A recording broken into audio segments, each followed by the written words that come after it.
11, I picked stocks. I had the whole wrong idea. I was interested in watching stocks, and I thought stocks were things that went up and down, and I charted them. I read books on technical analysis. I read Edwards and McGee. I think that was the classic then, hundreds and hundreds of pages. And I read that whole thing over and over again. I read everything. And I thought the first 8 years, I thought the important thing was to predict what a stock would do and predict the stock market. And then I read Ben Graham, when I was 19 or 20. And I realized that I was doing it exactly the wrong way, but it didn't hurt that I had that background and everything. And I rejiggered my mind, and when I read the book, The Intelligent Investor, from that point, I never bought another stock. I bought businesses that happened to be publicly traded, but I became an owner of a business, and I did not care whether a stock went up or down the next day or the next week or the next month or the next year, and I didn't have any idea what it would do. I didn't know what the stock market would do, but I knew businesses. I'm a bright guy who's terribly interested in what he does. I've spent a lifetime doing it, and I've surrounded myself with people that bring out the best in me, and you don't need to be a genius in what I do. That's the good thing about it. If I went into physics and a whole lot of other subjects, I'd be an also-ran. But I am in a game that you probably need 120 points of IQ, But 170 doesn't do any better than 120. It may do worse, probably do worse, but you don't really need brains. What do you need? You need the right orientation. 90% of the people, I'm pulling a figure out of the air, but 90% of the people that buy stocks don't think of them the right way. They think about something that they hope goes up next week. And they think about the market as something they hope goes up. And if it's down, they feel worse. I feel better. And you think about? I think about what the company's going to be worth 10 or 20 years from now. And I hope it goes down when I buy it because I'll buy more. I try to keep my competitive spirit in a game where I can win. I do know this. When I want to do something, I always want to do it big. I put my whole net worth in City Service Preferred, $114.75. And I've never, since that day, in March 11th, 1942, I have never had less than 80% of my money in American business. You can call them stocks. Or equities. But I see them as American business. I've owned a piece of American business, at least 80% at all times. I don't want to own anything else. I want to own a home and things my family wants and all that. But owning 5 homes doesn't mean anything to me because I can be happy in one home and there's a certain amount of things that go wrong with everything. And if I got 2 homes, I know I've got more problems and I don't have more happiness. What brings you the happiness? What makes me happiest is what I'm doing. I enjoy 2 things about it.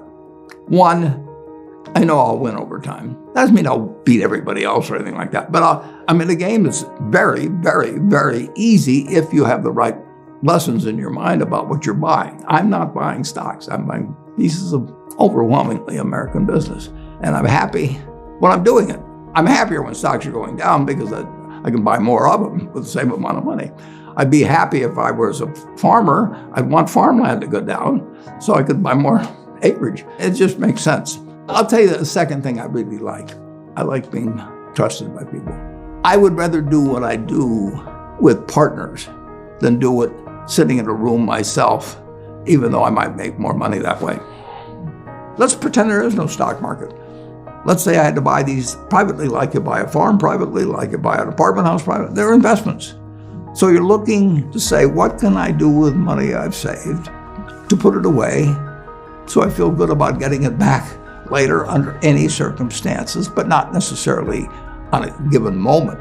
But if I have a farm, it's going to take me a while. But people would be so much better if they actually didn't have a stock market in terms of buying businesses. The United States economy, and it's very easy to look at the statistics on it. I mean, more people, a greater percentage of the American population is wealthy now or having more income now than they've ever had.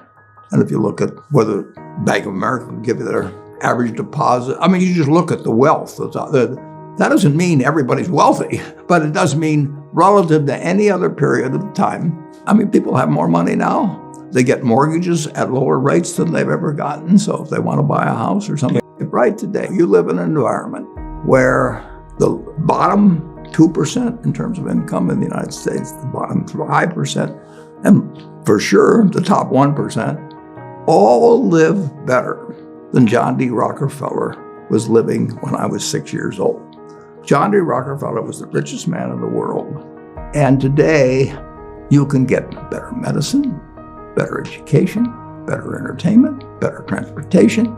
You can do everything better than he could. It's astounding. That's in my lifetime.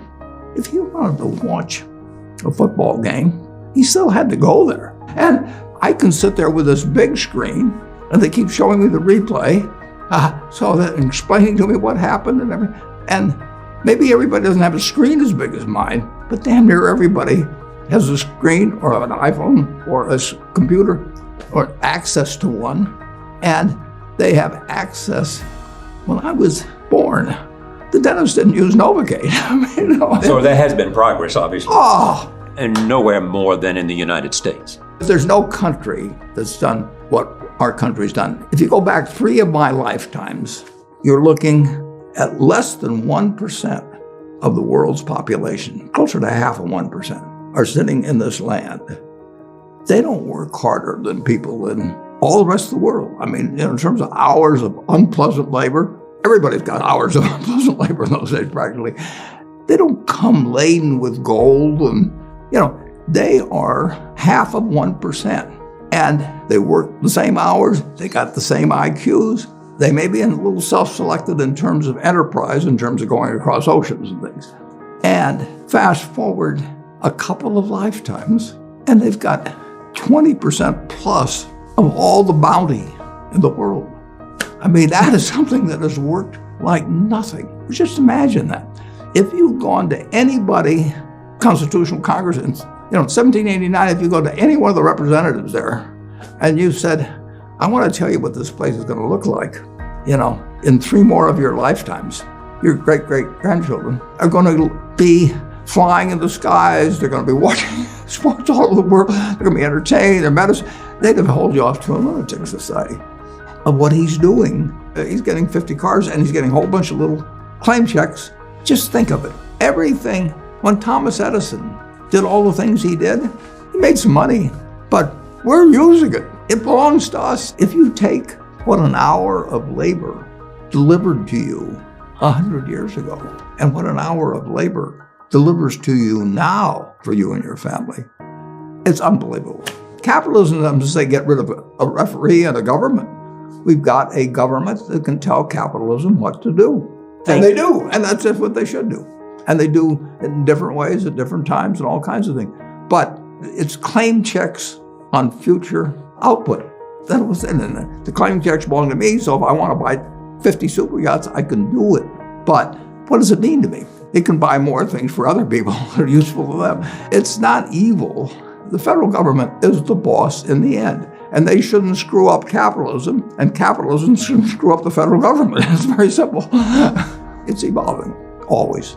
We started in 1789. We had business, and it's gotten far, far, far, unbelievably more productive for people. And the only thing it can do with what it produces is give it to other people. It isn't like the 50 richest guys in the country can say, I'm just going to eat everything. They're turning out products. iPhone that I have, which I'm probably the least capable guy in the world of working with it, but it makes life better. But that comes with government. So far, we've got the best system. We've got a better system than we used to have, and we'll have a better system 50 years from now. Why are you so sure? Well, I've seen 91 years of it. I've never seen a period where I didn't believe that. Not every aspect. We can go backwards in some, and no, it's not. But it's unbelievable what has happened. I mean, just think of it. We've had a civil war, we've had a Great Depression, we've had all these things. Pandemics? Yeah, I'll guarantee you we'll have something, next year and the year after and the year after. But in a herky-jerky but dramatic manner, business moves forward, government moves forward, more important, people move forward. I mean, I am happy to tell people that the same thing I've told them before, but it's They'll never get the message, most of them, but a few do, that the most, best thing to do if you want to invest for the long term His index. and it's the S&P 500 index. Right. And what's happened, of course, is that organizations like to grow. So they set up indexes on different industries, different countries. And as soon as you do that, you're violating basically what Jack Bogle said. He says you don't know enough to pick the right businesses, which means you don't know enough to pick the right countries, you know enough